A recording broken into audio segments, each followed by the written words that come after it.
feet on Droplet. So positioning is always something that is about discretion. Make sure you like where you've got your plan to put your feet before you sew them and get rid of the ends. I, of course, give specific information in the patterns to get the look I provided, and that's what we're going to do today. The placement for Droplet has the feet lining up outside of the line created by the safety eyes, and we're going to use the decrease lines here. We had 4 decrease points, and we're going to use these decrease lines to line up our placement in terms of depth and width. So we are going to line up the inside of this part of the foot, the straight part. Almost, if you think about this, almost being like a tree. There's sort of a stem and a canopy, or a trunk and a canopy. And we're going to line up the inside of the side of the foot here against the decrease line that we created, sort of like this and this. And then we are also going to use these really strong decrease lines to count in and see where we're going to place that. So we've got 1, 2, 3, 4 about there. I'm never sure if this is part of it. Let's have a quick look. Nope, that's not part of it. All right, so about 4 decreases in. We're going to line that up. And then with the side in line with that. And I've got the flat edge pointed towards the center decrease.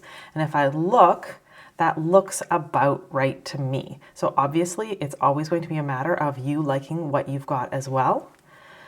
When we are attaching, we want to have our yarn on our yarn needle, usually already, to make it easier. Since I'm already holding it with my thumb, I don't want to like release it to use both hands. So I'm going to try it like this. We'll see if I can get the yarn through.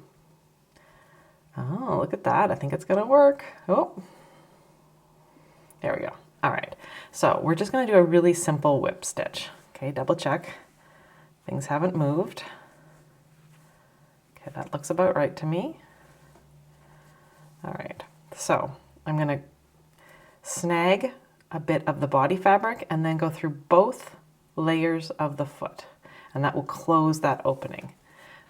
And that way we don't have to close it and then sew it. We can do it in one fell swoop. This stitch here is called whip stitch because we're whipping back down around the edge. In this case, it's the edge of the foot.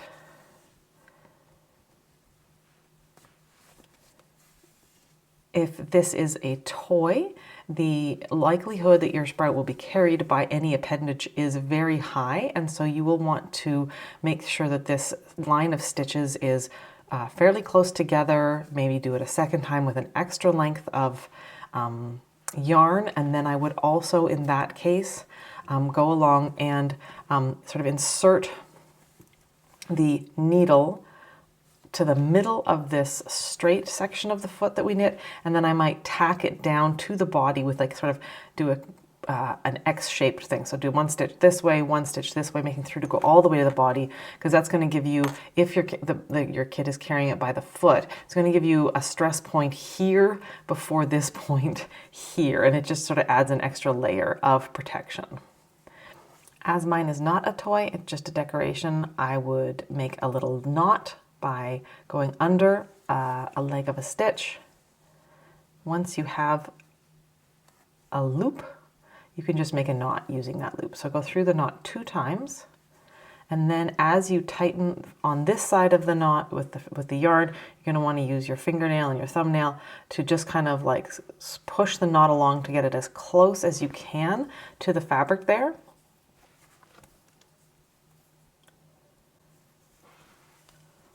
Once you're done that, plunge the needle through, come out somewhere else on the body, and then pull really tight so that the knot pops back into the fabric there, and then you can just pull this taut and snip it, and it will disappear inside the body.